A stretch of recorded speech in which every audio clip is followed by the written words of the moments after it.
Células do tecido ósseo. Puxa a vinheta, Charles Darwin.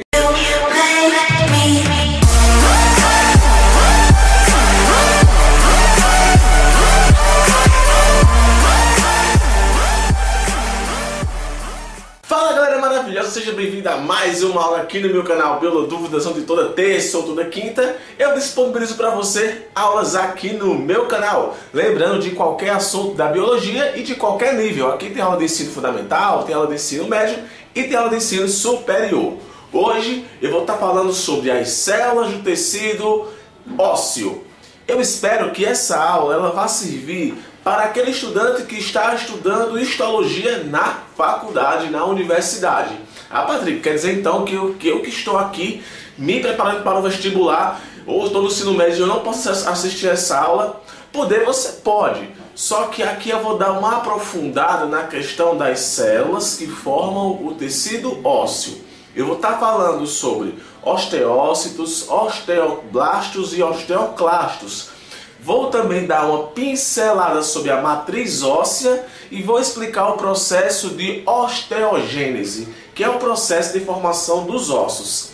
Então, eu acredito que essas habilidades e competências elas não caem tanto em provas de vestibular do modo que eu vou falar, que é um modo mais descritivo. Eu vou tentar de um modo mais detalhado. Isso é mais quando você está cursando o ensino superior, que você está pagando uma disciplina própria de histologia. Então eu espero que essa aula vá servir para estudante, para esse tipo de estudante. Mas você também, sinta-se convidado a assistir comigo essa aula, estar comigo nessa aula ou melhor. E se você quiser uma aula mais objetiva, que fala de todos os tecidos conjuntivos, eu vou estar colocando aqui na descrição o link de uma aula que eu gravei há um tempo atrás, que eu trago todos os tecidos conjuntivos de uma vez só em 20 minutos, que é ótimo para quem vai tentar o vestibular. Mas aqui não, aqui eu vou dar um negocinho mais, tá ligado? Mais detalhado. Então, gente, pega o caderno, pega a caneta, pega o papel e vem comigo que eu tô aqui para facilitar. Eu não tô aqui para ser o melhor, não, gente. Eu tô aqui para facilitar para você.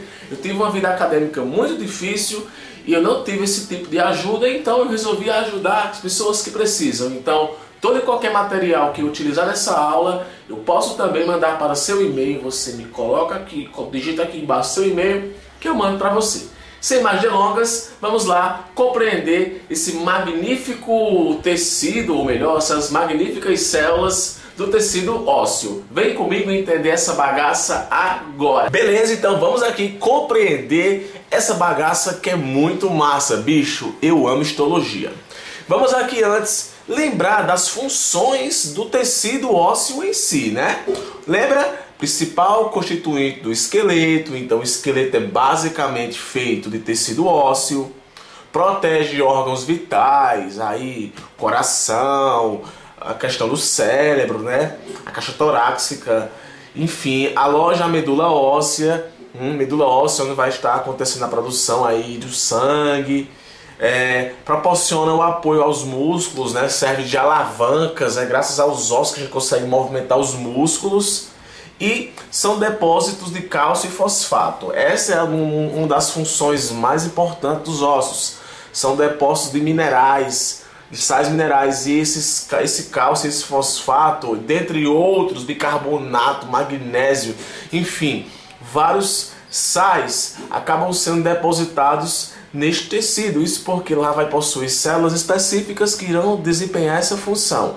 Então, essas 5 funções que eu coloquei aí, principal constituinte do esqueleto, protege os órgãos vitais, aloja a medula óssea, proporciona o apoio dos músculos, são depósitos de cálcio e fosfato, são o que chamamos de função padrão. Você encontra isso aí em qualquer livro.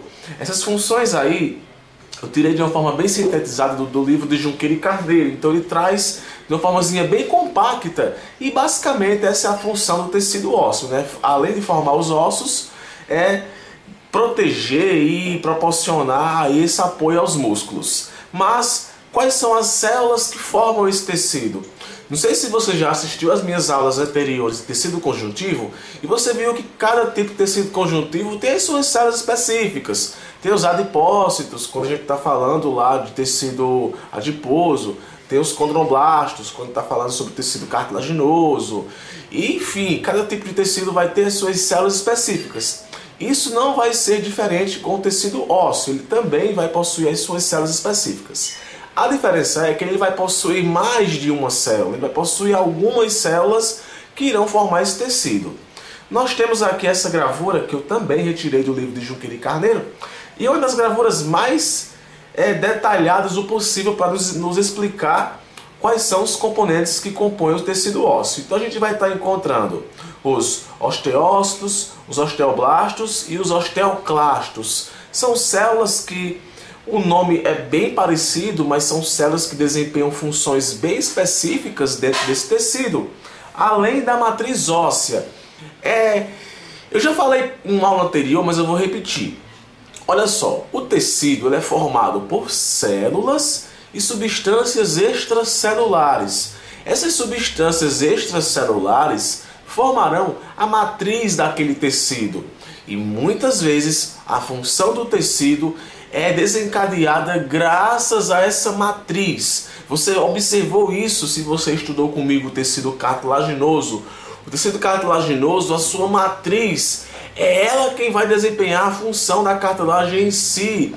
Justamente porque a sua matriz vai ter tipos de colágenos, vai ter tipo de proteína que vai determinar ali a função daquele tecido. Isso também acontece com a questão do tecido ósseo. O componente da sua matriz, ele é muito importante. Vai ter o componente orgânico e o componente inorgânico. O componente inorgânico formado por sais e o componente orgânico formado por células. Então, nunca esquece disso, que a matriz de um tecido é muito importante. E essa matriz, geralmente, ela é produzida, ela é sintetizada pelas próprias células que formam esse tecido. Inclusive, eu vou estar citando daqui a pouco qual é o componente dessa matriz e quem é que sintetiza ele. Eu quero que agora você veja um trecho de uma aula que eu gravei minha, onde eu falei do processo de formação desse tipo de célula. No caso, uma como é o nome? Histogênese não, esqueci o nome, brother. Osteogênese, quase que não saía. Uma osteogênese que vai explicar para você como acontece esse processo de formação de uma célula óssea, para você poder continuar compreendendo o que eu vou estar falando aqui. Então se liga nesse trechozinho onde eu explico uma osteogênese. Se liga aí. Chamado de osteogênese. Então toda vez que você escutar o termo osteogênese, é porque está falando da histogênese dos ossos. Então, de que modo é que pode acontecer essa histogênese? A osteogênese, pessoal, ela pode acontecer através de uma ossificação endocondral, quando o molde é de cartilagem, ou seja, a partir da cartilagem é que vai surgir os ossos, ou a ossificação intramembranosa, que é diretamente do mesênquima. Vamos entender primeiro como é que acontece a ossificação intramembranosa. Olha só, a ossificação intramembranosa, pessoal, ela também vai seguir uma mesma linha de raciocínio, igual eu falei com a condrogênese. Existe uma sequência de acontecimentos. Esse tipo de ossificação, ele vai ser encontrado em ossos frontais, parietal, occipital, do temporal, dos maxilares, superiores e inferiores. Esse tipo de ossificação ela vai acontecer em vários ossos, mas lógico que o mais comum é o tipo de ossificação endocondral, que daqui a pouco eu explico. Então vamos lá, olha só. O crescimento dos ossos curtos e o crescimento em espessura dos ossos longos, ou seja, a ossificação intramembranosa, ela vai ser importante para o crescimento dos ossos curtos e o crescimento dos ossos longos em espessura, beleza? Outra coisa, esse tipo de ossificação, as células mesenquimatosas dão origem aos osteoblastos. Então, do mesmo jeito que acontece com a ossificação cartilaginosa, a ossificação acondrogênese, acontece aqui com a ossificação intramembranosa. As células mesenquimatosas sofrem diferenciação e vão estar dando origem a essa célula aí, que é chamada de osteoblasto. Então o osteoblasto ele vai surgir a partir do processo de diferenciação das células mesenquimatosas. Os osteoblastos eles secretam substâncias conhecidas como osteoides. Olha, que também parece com a ossificação condrogênica, da condrogênese. Por quê? Porque do mesmo jeito que aconteceu secreção lá, também vai acontecer secreção aqui. Só que aqui, no caso, não vai secretar fibras e substâncias intercelulares. Aqui vai secretar uma substância chamada de osteoides. Esse osteoide aqui, gente, ele é muito importante. Esse osteoide aqui é o que vai se tornar no que chamamos de matriz óssea. Uma outra coisa bacana é que conforme vai acontecendo o processo de diferenciação de células mesenquimatosas em osteoblastos, existem diversas células sanguíneas aqui presentes que irão formar os vasos sanguíneos. Por isso que o tecido ósseo é um tecido vascular, porque no próprio processo de diferenciação, diversos vasos sanguíneos também aparecem aqui nesse processo. Então, voltando aqui, os osteoides transformam-se na matriz óssea e logo se calcifica. Essa calcificação é como se fosse o endurecimento desses osteoides. E essa calcificação ela só é possível quando os osteoblastos liberam a enzima fosfatase.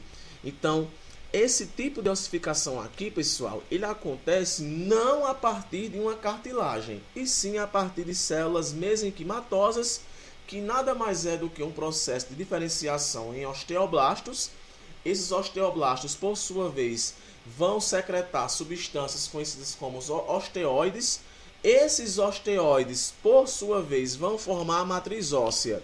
Conforme vai formando a matriz óssea, ocorre que diversas células do tipo osteoblasto ficam presas na matriz óssea e vão ser chamadas de osteócitos. Então, osteócitos são os osteoblastos presos na matriz óssea. Então, é assim que vai acontecer a ossificação intramembranosa.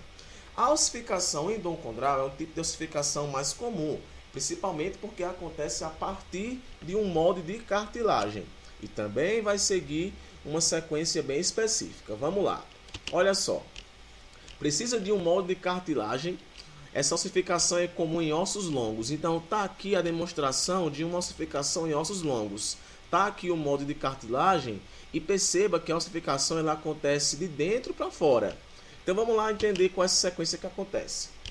Hipertrofiação dos condrócitos, ou seja, as células cartilaginosas que estão aqui dentro, elas começam a se hipertrofiar. A matriz cartilaginosa torna-se calcificada, caracterização de um tecido ósseo. Então, olha o que acontece. A cartilagem hipertrófica e calcificada da diáfise é invadida por vasos sanguíneos. Patrick, o que é a diáfise? Essa região mediana aqui dos ossos. Nós temos a diáfise e a epífise, que são as regiões nas extremidades dos ossos. Então, a ossificação ela se inicia nessa região chamada de diáfise e acontece a invasão de vasos sanguíneos. Com essa invasão de vasos sanguíneos, diversas células hematopoéticas vão invadir essa matriz óssea. Ou seja, vai deixar esse tecido aqui interno também vascularizado. As células hematopoéticas passam a fazer parte da medula óssea.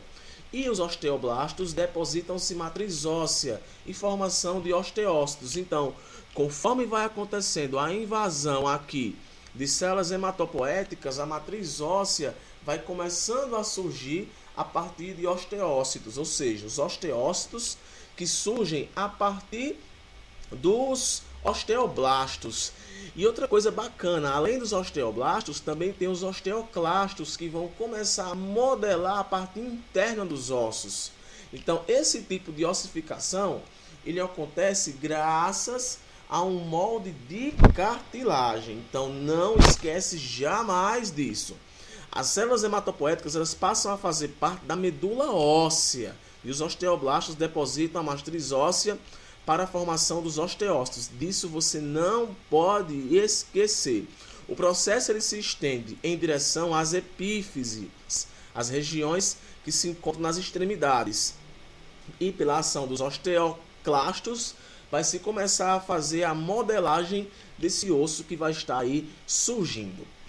Uma coisa, pessoal, que você também tem que saber é o seguinte: esse processo de ossificação endocondral, ele também tem um limite, porque os seus ossos eles vão ter pontos de ossificação. E esses pontos de ossificação, eles tendem a desaparecer conforme você vai ficando mais velho. Então, olha só aqui, quando você é criança, na fase infantil, o osso ele vai ter esse disco epifisiário que se chama. Esse disco epifisiário ele vai ser o responsável por continuar acontecendo aí o alongamento dos ossos. Mas quando chega na fase adulta, lá pelos 20 anos, ele desaparece e esse crescimento do osso ele acaba sendo inibido, né? Ele é parado. Então é assim que acontece o processo de osteogênese. Ok, né? Então tu percebeu aí como é que acontece o processo de formação de uma célula óssea. No caso, tu viu aí uma osteogênese. Dando aqui continuidade, só um detalhe. Osteoblastos, osteoclastos e osteócitos são células ósseas. Não esquece disso, tá bom? Então, continuando aqui. Uma vez que a matriz óssea ela é bem resistente, bem rígida, a nutrição desse tecido fica um pouco comprometida. Então colocamos uma interrogação aí. Como é que acontece a nutrição desse tecido? Essa imagem aqui é uma imagem que ninguém vai saber o que é até eu colocar a sua descrição, mas é uma imagem representando como acontece a nutrição do tecido ósseo. Então vamos lá, olha só. Não existe difusão de substâncias através da matriz calcificada do osso. Os ossos vão ter muito cálcio, esse cálcio vai estar calcificado, vai estar duro. Então, como é que o capilar ele vai conseguir chegar até essa célula? Isso acontece graças a isso. A nutrição dos osteócitos depende de canalículos que existem na matriz. Canalículos, como o próprio nome diz, são espécies de canos, mas são ramificações da célula que fazem com que ocorra essa nutrição. Então, esses canalículos possibilitam as trocas de moléculas entre os capilares na corrente sanguínea e os osteócitos. Então, gente, a nutrição ela vai ser via esses canalículos. Isso é importante porque, se não fosse por esses canalículos, é impossível acontecer a troca de substâncias, uma vez que a matriz ela é muito calcificada, beleza? Não esquece disso jamais.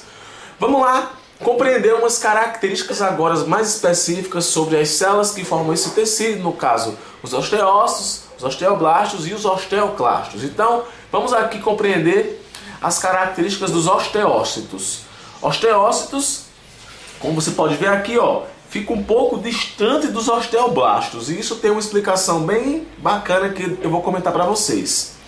Os osteócitos são encontrados no interior da matriz. Então você não vai encontrar os osteócitos em regiões periféricas. Você vai encontrar ele mais no centro. Isso acontece porque os osteoblastos sintetizam muita matriz, sintetizam muita matéria orgânica, e alguns osteoblastos acabam ficando presos à matriz óssea. Então o que seria um osteócito? Seria um osteoblasto preso na matriz óssea. Morreu o assunto. Osteócito é um tipo de osteoblasto preso à matriz óssea. Isso acontece, e quando isso acontece, a célula fica com pouca atividade metabólica. Acontece uma redução do número de organelas, acontece uma redução na quantidade de proteínas que essa célula vai produzir. E mesmo assim são essenciais para a manutenção da matriz óssea. Isso porque, apesar de ela estar produzindo poucas substâncias, o que ela produz acaba sendo também importante para a matriz óssea.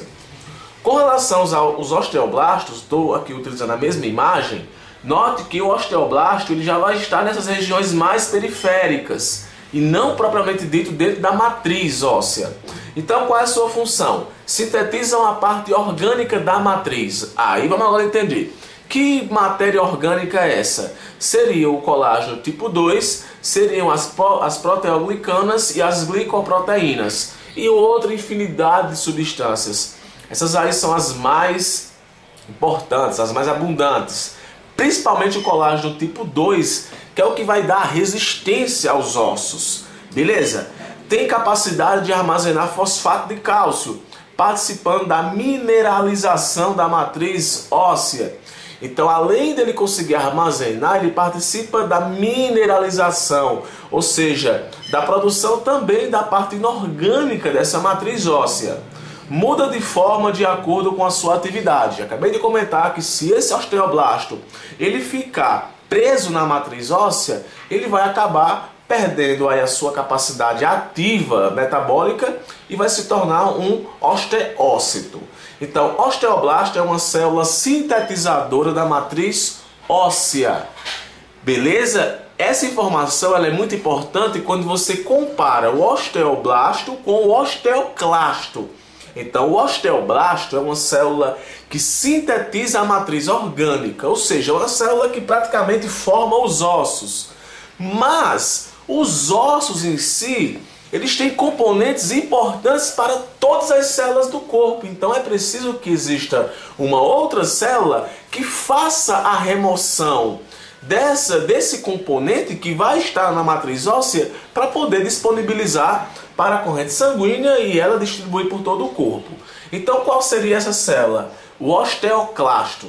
O osteoclasto justamente vai ser essa célula que vai desempenhar essa função magnífica que é de fazer a remoção da matriz óssea, mas vamos bora devagarzinho. Olha só, células gigantes e polinucleadas. O osteoclasto é uma célula gigante, gigante.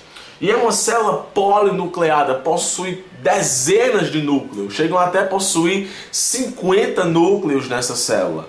Outra coisa, surgem de precursores mononucleados. Então é como se ela formasse um sincício. Sincício é isso, são várias células de um núcleo que vão se juntando até formar uma célula polinucleada. Então é uma célula que vai estar produzindo muita proteína.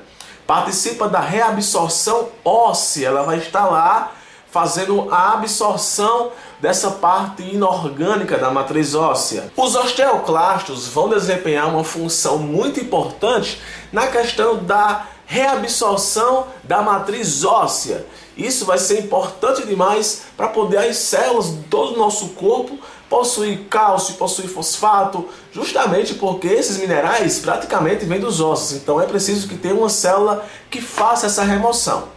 Então, quais seriam as características de um osteoclasto? São células gigantes e polinucleadas. Células polinucleadas em biologia a gente pode chamar de sincício. Por quê? Porque surgem de precursores mononucleados, células de um núcleo que vão se agregando, até formar esse complexo de núcleos dentro de uma célula. Então é uma célula que sintetiza muita proteína.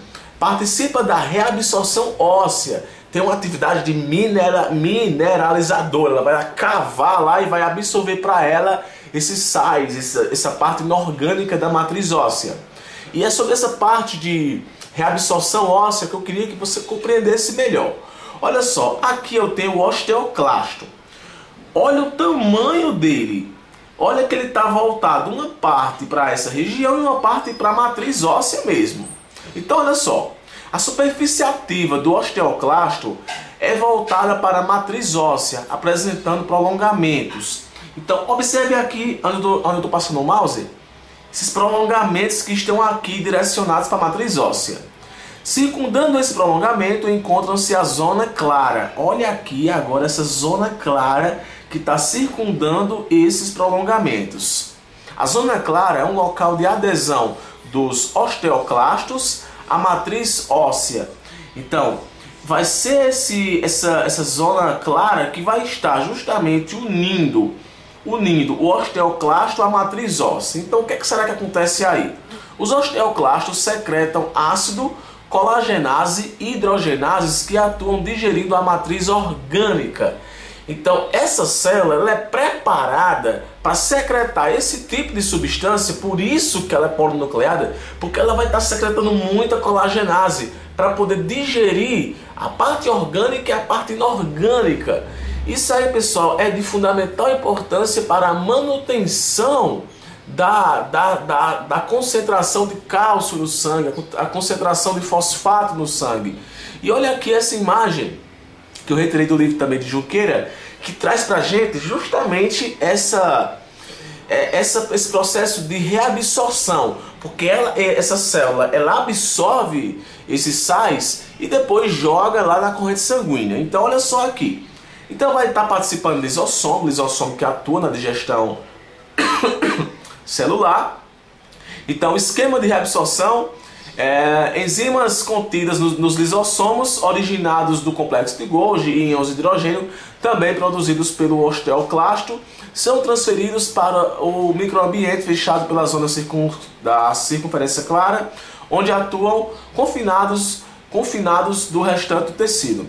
A acidificação facilita a dissolução dos minerais e fornece o pH ideal para a ação das enzimas hidrolítricas dos lisossomos. Assim, a matriz é renovada e capturada pelo citoplasma dos osteoclastos, onde possivelmente a digestão continua sendo seus produtos transferidos para os capilares sanguíneos. Então, pega e joga para os capilares sanguíneos. Então, os osteoclastos são células hiper mega importantes para essa questão de remoção e reabsorção da matriz óssea. E enquanto isso, o osteoblasto vai estar lá continuando fazendo o processo de produção da matriz óssea. Lembrando que dois hormônios atuam diretamente nesse processo aí da função do osteoclasto, que é a calcitonina e o paratormônio, que são hormônios que influenciam aí nas concentrações de cálcio no sangue. A calcitonina, que vem lá da glândula tireoide, e o paratormônio, que vem da glândula paratireoide. Então são hormônios que trabalham nessa questão de concentrações de cálcio no sangue, ou seja, na ação dos osteoclastos. Ok, gente, então você viu aí os osteócitos, os osteoblastos e os osteoclastos. Se você gostou, dá um joinha. Se você quiser que eu mande para você esse livro, eu mando para você. Se você quiser os slides também, eu mando para você. Desculpa se eu não atendi a sua perspectiva. Eu estou aqui para ser um facilitador. Espero que você tenha gostado. Beijo, comenta, compartilha e valeu!